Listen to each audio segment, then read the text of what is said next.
नमस्कार साथियों, मैं अरविंद पारिक आपका फिर से अपने YouTube चैनल में हार्दिक स्वागत करता हूं। सिंधु घाटी सभ्यता का इसके बाद के आगे का जो टॉपिक है वैदिक सभ्यता, वो आज हम अपनी क्लास में शुरुआत करेंगे।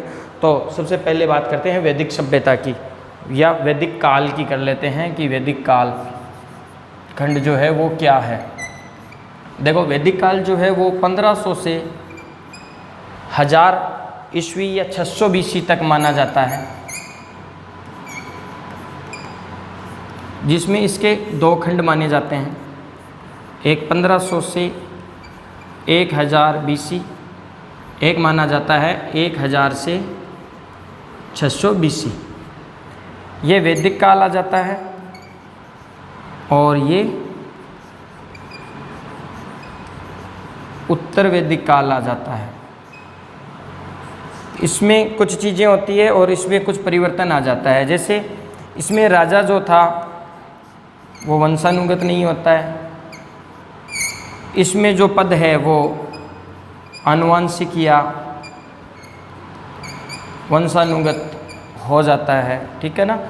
तो ऐसे ऐसे कुछ परिवर्तन आ जाते हैं। कबीलाई संगठन नहीं होता है, समिति जो होती है वो मुख्य होती है, और इसमें 3 पार्ट होते हैं, सभा, समिति, 3 संस्थाएं होती है, और विद्वत, इसमें ये दोनों ही रहती है। इसमें महिलाओं की जो स्थिति है वो अच्छी होती है, और इसमें धीरे धीरे महिलाओं की स्थिति में गिरावट आनी शुरू हो जाती है।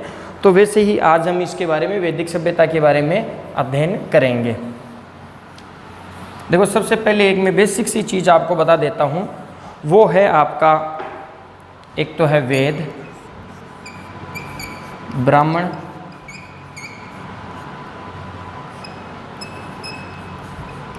आरण्यक और आपका उपनिषद।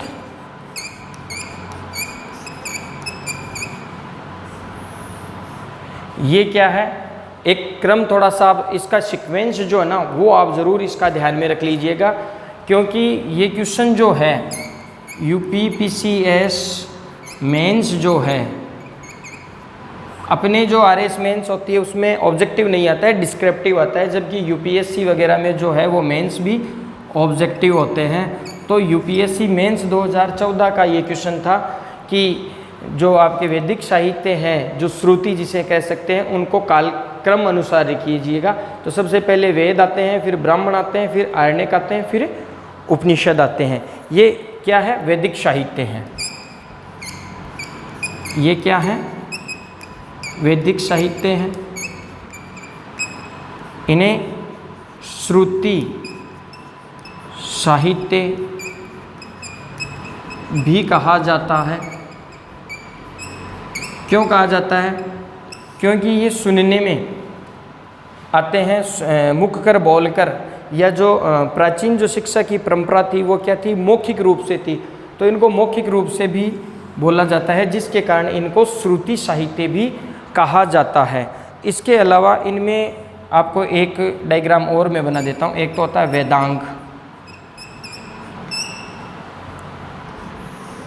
और एक होता है आपका स्मृति, पुराण, रामायण। रामायण तो जानते हो ना, महाभारत। ये जो है ये वैदिक साहित्य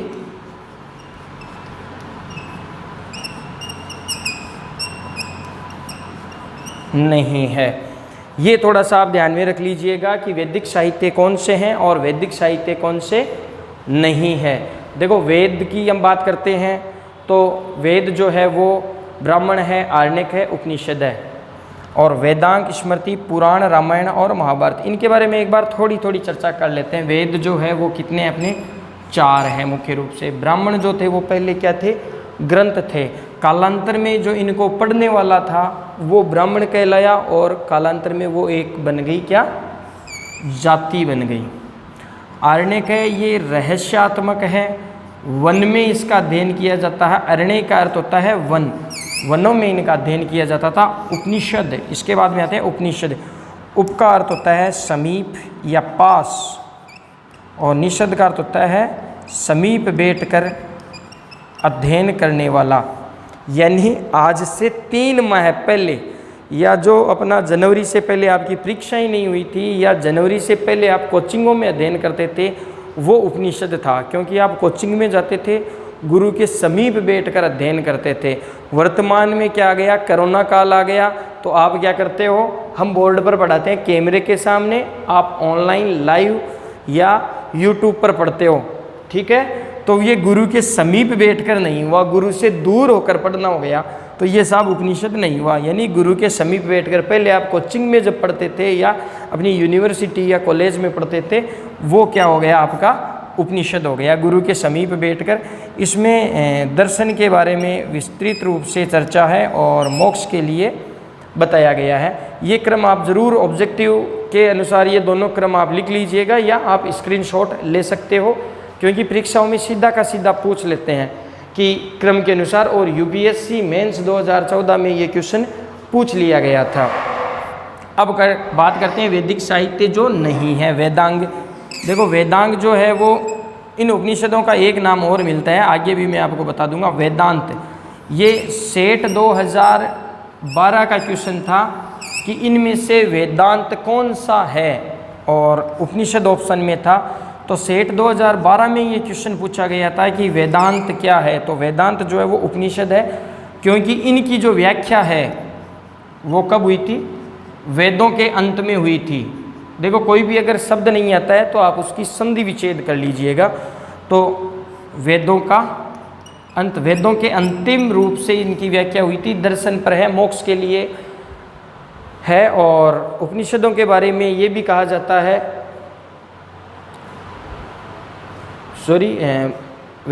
सेट 2012 का क्वेश्चन था कि वेदांत, वेदों के अंत में होने के कारण उपनिषदों को वेदांत भी कहते हैं।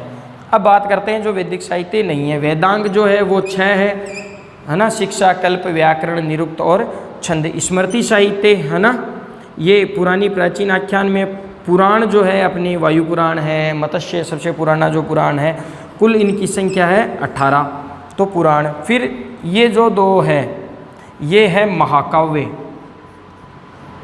क्या है, महाकाव्य। मेरा एक छोटा भाई है यूपीएससी की तैयारी कर रहा है फ़िलहाल, तो कई बार वो मुझे बोलता है कि एक बात बताओ भैया कि जो रामायण पहले आई या महाभारत, तो मैं कहता हूँ भाई ओबियसली बात है रामायण पहले आई नहीं। वो कहता है कि देखो आड़ू तरीका मैं आपको एक बताता हूँ कि रामायण में जो हनुमान जी थे वो यंग थे, जवान थे, है ना, और महाभारत में हनुमान जी एक बार बूढ़े थे, बैठे थे, भीम आया और भीम ने ये कहा कि अरे बंदर साइड में हो, रास्ता दिखा। तो इस प्रकार से रामायण में जो थे ना हनुमान जी वो जवान थे और इसमें बूढ़े थे, तो इस हिसाब से हम अपने आड़ू तरीके से देख सकते हैं कि साहब पहले जो थी वो रामायण थी और बाद में ये महाभारत थी। ठीक है, रामायण में जो है आदर्श, हर चीज़ आदर्श पर दिखाई गई है। आदर्श पति, आदर्श पुत्र, आदर्श पत्नी, आदर्श पिता, आदर्श, यानी पूरा का पूरा आदर्श पर है। जबकि महाभारत जो है वो क्या है, छल, कपट, राजनीतिज्ञ, राजनीति, कूटनीति, है ना, इन सब पर आधारित है, जो वर्तमान समय में हमें, वर्तमान समाज से ये दोनों हमें प्रेरित करते रहते हैं कि व्यक्ति को कैसा होना चाहिए। भाई रामायण जो है, हम कोई भी कार्य होते हैं तो हम यही कहते हैं कि यार राम जैसा पुत्र हो, है ना, ये कोई नहीं कहता है कि रावण जैसा पुत्र हो। तो ये आदर्श पर है, राम जैसा पुत्र था, माँ सीता जैसी पत्नी थी, है ना, लव कुश की इनकी माता थी, तो ये आदर्श पर है। ये जो है कूटनीतिज्ञ है, राजनीतिज्ञ है, इन पर है। अब हम सबसे पहले बात करते हैं वेदों की। ठीक है, यहाँ तक आपके समझ में आ गया होगा। फिर भी नहीं आए तो आप एक बार मुझे कमेंट बॉक्स में कर देना, ठीक है, मैसेज, ताकि कमेंट कर देना या व्हाट्सअप मैसेज कर देना, ताकि मैं आपको बेटर बता दूं, नहीं आए वो कंसेप्ट आपका क्लियर करवा दूं। वेद, देखो वेद का अर्थ होता है, वेद जो है वो विद धातु से मिलकर बना है, जिसका अर्थ होता है जानना, जानना। ठीक है, या दूसरा अगर अर्थ देखें तो ज्ञान। ठीक है, वेदों की कुल संख्या है 4। ठीक है, और ये कहते हैं कि वेदों की जो रचना थी वो किसने की? आर्यों ने। कई जगह है कि ये वेद जो है वो अपौरुषेय है, यानी ये पुरुषों के द्वारा नहीं लिखे गए हैं, महापुरुषों के द्वारा भी नहीं लिखे गए हैं, ये किसी देवताओं द्वारा लिखे गए हैं। और ये कहते हैं कि वेदों की जो रचना थी वो किन्होंने की थी? आर्यों ने की थी। और आर्य जो शब्द है, आर्य जो शब्द है इसका शाब्दिक अर्थ है श्रेष्ठ। ये थोड़ा सा ध्यान में रख लीजिएगा, कई बार पूछ लेते हैं कि आर्य शब्द का अर्थ है श्रेष्ठ या कुलीन। ठीक है, वेद कितने हैं अपने? 4। वेद विद धातु से बना है, इसका अर्थ है आपका जानना। वेदों की रचना आर्यों ने की थी, ये मानते हैं कि वेद जो है वो अपौरुषेय है। ठीक है, आर्य का अर्थ है श्रेष्ठ या कुलीन या एक उत्तम व्यक्ति। वेदों की जो रचना करने वाले जो ब्राह्मण थे, वेदों की जो रचना करने वाले जो ब्राह्मण थे, है ना, ये इजी, बहुत इजी क्वेश्चन है इनका, ये कई बार पूछा गया है। ये थोड़ा सा ध्यान में रख लेना कि भाई जो ब्राह्मण जो थे, जिन वेदों की रचना की थी, उनको क्या कहा जाता है? उनको कहा जाता है दृष्टा। और जो महिलाएं थी, वेदों की रचना करने वाली जो महिलाएं थी, उनको कहा जाता है ऋषि। दोनों इंपॉर्टेंट है, अंडरलाइन कर लेना। ठीक है, कि ब्राह्मण जो थे वो दृष्टा कहलाते थे और महिलाएं जो थी वो ऋषि कहलाती थी। ठीक है, और वेदों को नित्य, प्रामाणिक और अपौरुषेय माना जाता है। वेदों की रचना जो करने वाले थे ये मानते आर्य, और आर्य का अर्थ होता है श्रेष्ठ, कुलीन या अच्छे कुल में जन्म लेने वाला।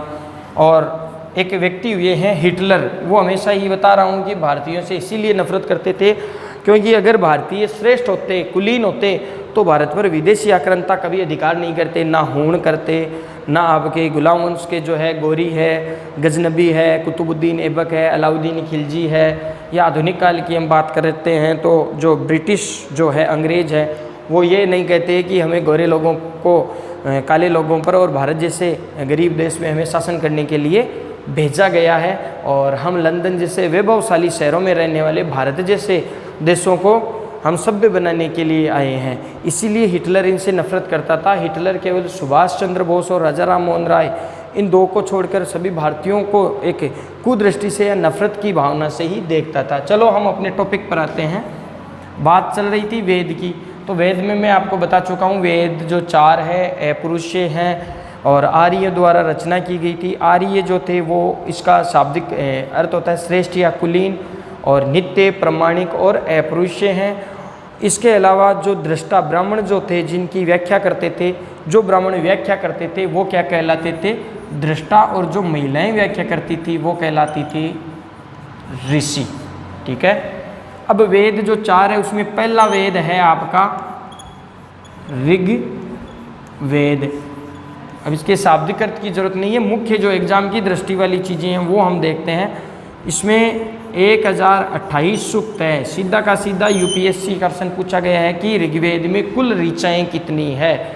1028 है कुल, इसमें 11 बाल किल्ले हैं, 12 बाल किल्ले हैं, 1028 सूक्त है। ठीक है, और इसके अलावा इसमें 10 मंडल है,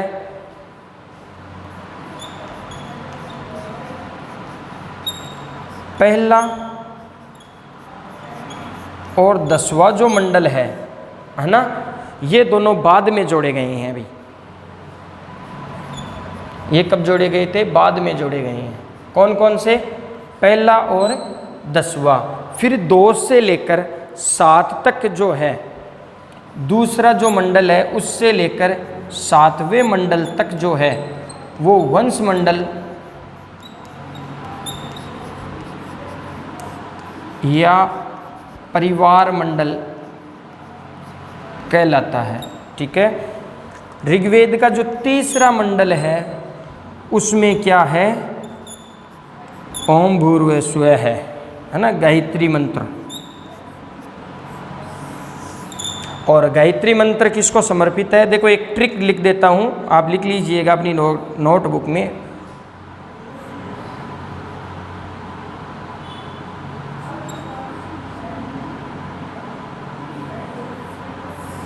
ये आप लिख लीजिएगा, ऋग्वेद के यहाँ पे 3 लिख लीजिएगा कि किस मंडल, ऋग्वेद के किस मंडल में है? तीसरे मंडल में है। क्या है? गायत्री मंत्र। किसको समर्पित है? सविर्त को समर्पित है। प्रातः काल की जो देवी है, प्रातः काल की जो देवी है उसको समर्पित है। प्रातः काल की जो देवी या प्रातः काल की जो गॉडनेस है उसको समर्पित है। तो ऋग्वेद के तीसरे मंडल में विश्वामित्र द्वारा, और ऐसा का अर्थ हो गया सवित्र या सविता को समर्पित है। तो आप ये याद में रख लीजिएगा, ऋग्वेद के तीसरे मंडल के R3VM एरो लगा के फिर S। फिर है जो इनकी रचना विश्वामित्र, या देखो मैंने यहाँ बता दी थी कि इनकी रचना जो है ना विश्वामित्र VM विश्वामित्र ने की थी। जो गायत्री मंत्र है वो सूर्य देवी प्रातः काल की जो देवी है उसको समर्पित है। फिर इसमें एक युद्ध हुआ था 7वें मंडल में। ऋग्वेद का जो 7वां मंडल है उसमें एक युद्ध होता है जिसे काफ़ी बार पूछा गया है कि साहब ये कौन सा युद्ध है, क्या है? तो ऋग्वेद के 7वें मंडल में युद्ध होता है दशराज्य या दशराजन। ये युद्ध होता है, भरत जो थे और 5 आर्य और अनार्य 10 जो राजाओं का एक समूह था, उनका एक के गुरु थे, भरतों के जो गुरु थे वो थे आपका वशिष्ठ, इनके गुरु थे वशिष्ठ। राजा था सुदास, इनके गुरु थे विश्वामित्र। इनके गुरु कौन थे? विश्वामित्र थे। और इनके जो राजा थे वो 10 राजाओं का, 10 जनों का था, 10 कबीले मिलकर इन्होंने, ये माना जाता है कि भरत वंश के जो राजा थे, क्योंकि इन्हीं के नाम पे अपना भारत देश पड़ा है ना। इनके जो राजा सुदास थे, इन्होंने क्या किया कि विश्वामित्र को पद से हटा दिया और गुरु वशिष्ठ को बना लिया। इनके कारण ये युद्ध माना जाता है। और ये युद्ध जो है वो रावी नदी के किनारे लड़ा गया था।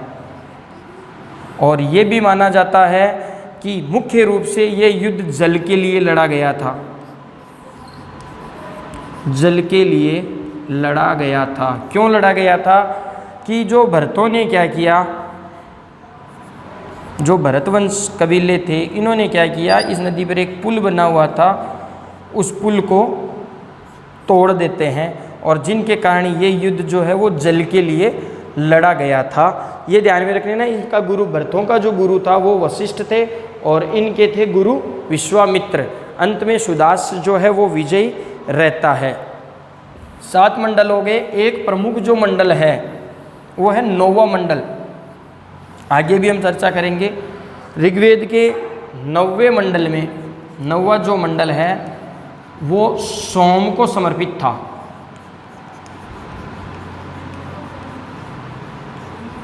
सोम जो है वो आधुनिक जो मदिरा होती है, शराब होती है, हाँ आधुनिक शराब की तरह होता था। जो एक पर्वत होता था मुंजवंत पर्वत, इस मुंजवंत पर्वत पर ये पाया जाता था। और देवतागण इसको पीकर, कोई भी फंक्शन होता था ना, पार्टी सार्टी होती थी, है ना, 4 बोतल वोड का काम मेरा रोज का, तो रोज का नहीं था, देवताओं का काम। जब भी कोई पार्टी होती थी, है ना, कि आज बोलो तैरा करना है या बल्ले बल्ले करना है, तब ये देवता जो थे वो सोमरस का पान किया करते थे। और पीने के बाद में, पता ही है, आप देखते ही हो, शराब पीने के बाद में व्यक्ति अपने आप को, है ना, सबसे ऊपर समझता है। तो सोमरस पीने के बाद में वो मज़े ही मज़े करता था। तो मंडल की बात करते हैं तो किस मंडल में है? 9वां मंडल। किसको समर्पित है? सोम को। और किस पर्वत पर पाया जाता था? मुंजवंत पर्वत पर पाया जाता था। अब ये बात कर लेते हैं, एक प्रमुख जो है 10वां जो मंडल है, इसका प्रमुख जो मंडल है 10वें मंडल में क्या है? निर्गुण भक्ति। निर्गुण भक्ति का उल्लेख हमें मिलता है। निर्गुण भक्ति का नासदीय सूक्त में है भाई, निर्गुण भक्ति का उल्लेख हमें प्राप्त होता है। किसमें? 10वें मंडल में। और ऋग्वेद के 10वें मंडल के पुरुष सूक्त में ही चारों वर्णों का हमें उल्लेख मिलता है। अब देख लीजिएगा, ऋग्वेद के जो मंत्रों का उच्चारण करने वाला जो ब्राह्मण होता था, ऋग्वेद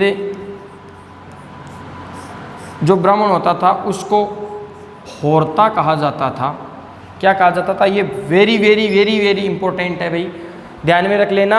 नेट की ऐसी कोई परीक्षा नहीं है, नेट जो होती है ना, उसकी कोई ऐसी परीक्षा नहीं है जिसमें ये क्वेश्चन नहीं आया हो। आप पुराने पेपर उठाकर देख लीजिएगा, चारों वेद एक तरफ है और चारों वेदों के उपवेद पूछ लेते हैं या तो, और उपवेद नहीं पूछते हैं तो चारों के ब्राह्मण पूछ लेते हैं। तो आप ये थोड़ा सा ध्यान में रख लीजिएगा, चारों वेदों के मैं ब्राह्मण भी बताऊंगा आपको और वो उपवेद है ना वो भी बताऊंगा। तो आप एक जगह इनको एकदम एज इट इज आमने सामने लिख लेना, ताकि आपका ये क्वेश्चन है वो गलत नहीं हो। हर परीक्षा में लगभग नेट की तो ऐसी कोई एग्जाम नहीं है जिसमें ये क्वेश्चन नहीं आया हो। आप पुराने पेपर उठाकर देख लीजिएगा। तो ब्राह्मण जो है वो तो कहलाता था होर्त, और उपवेद जो था वो था आयुर्वेद। देखो, ऋग्वेद में जाति नहीं थी, जाति जो थी वो कर्म आधारित थी। जो व्यक्ति जैसा कार्य करता था उस व्यक्ति की वही जाति हो जाती थी। तो ऋग्वेद के पुरुष सूक्त के ऋग्वेद के पुरुष सूक्त के 10वें मंडल में हमें चारों वर्णों का उल्लेख मिलता है। और चारों वर्णों में चार जो वर्ण थे वो थे ब्राह्मण, क्षत्रिय, वैश्य और शूद्र। चारों वर्णों का सबसे पहले उल्लेख अगर वेद की बात आती है तो आपका हो गया ऋग्वेद।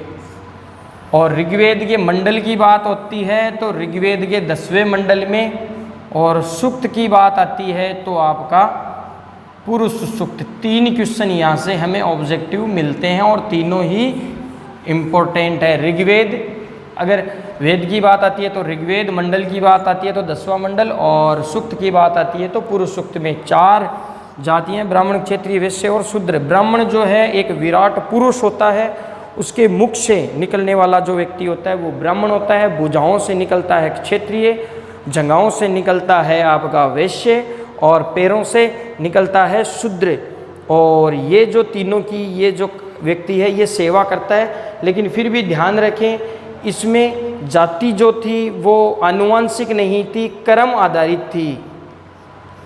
भयावह भयंकर जो वर्तमान सामाजिक जो दशा है इसकी तरह ये भयंकर रूप नहीं लिया था।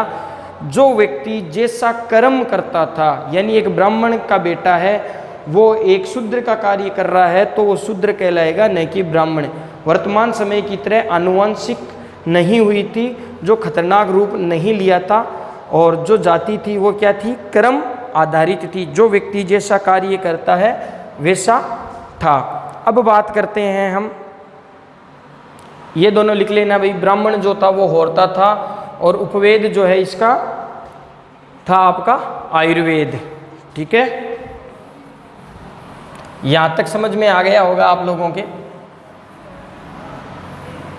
अब हम दूसरा जो प्रमुख वेद है उसकी बात करते हैं, वो है आपका यजुर्वेद। सीधा सा इसमें से प्रश्न आता है कि कौन सा वेद जो है यज्ञ का है या विधि विधान का है या कर्म कांड का है। कौन सा वेद मिलाने वाला था? एक तरफ आपको ऋग्वेद, यजुर्वेद, सामवेद और अथर्ववेद दे देंगे। एक तरफ आपको जैसे ईश्वर की महिमा है, दूसरा ऑप्शन दे दिया यज्ञ दे दिया, तीसरा दे दिया वशीकरण दे दिया, चौथा दे दिया संगीत दे दिया। जैसे ऋग्वेद दे दिया संगीत, यजुर्वेद दे दिया आपका वशीकरण, सामवेद दे दिया आपका ईश्वर की महिमा, और अथर्ववेद दे दिया आपका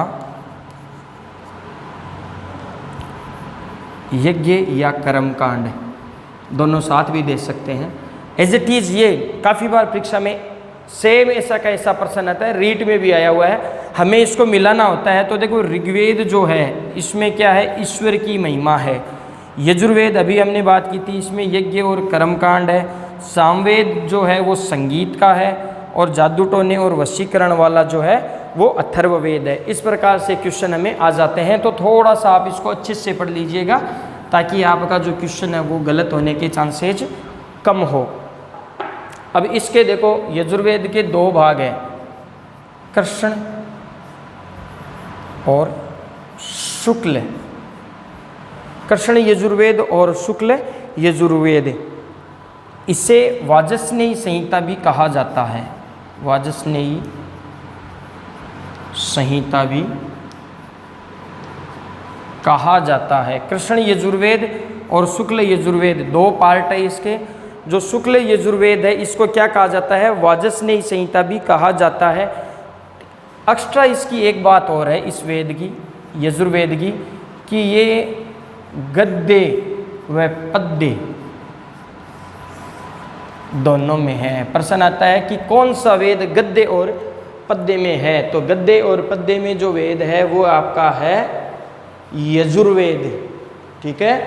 अब इसकी एक अन्य और बात हम कर लेते हैं।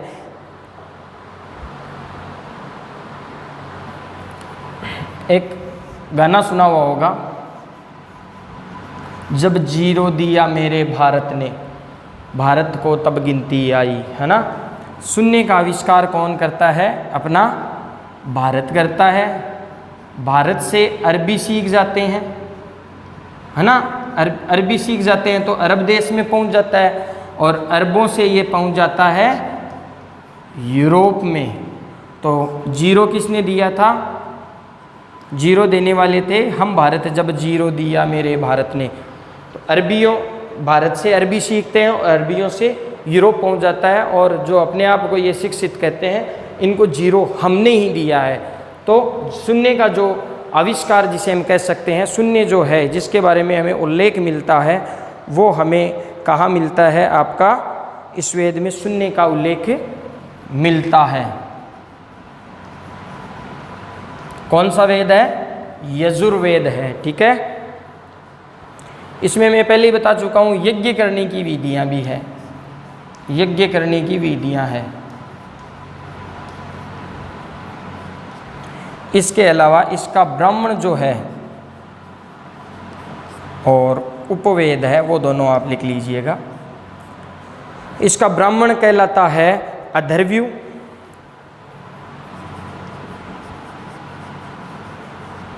अथर्वयु, और ये कहलाता है धनुर्वेद। ये कहलाता है उपवेद जो है वो कहलाता है धनुर्वेद। ब्राह्मण कौन सा कहलाता है, अथर्वयु, और उपवेद क्या है आपका धनुर्वेद। ये आप स्क्रीनशॉट ले लीजिएगा। ठीक है, मिटा नहीं रहा हूँ। और ज्यामितीय शायद इसका भी इसमें उल्लेख मिलता है। आज की क्लास में हम इतना ही, बाकी की जो कक्षा है वो कल हम लेंगे, जिसमें हम बाकी की जो वैदिक व्यवस्था है उसके बारे में विस्तार से अध्ययन करेंगे। धन्यवाद।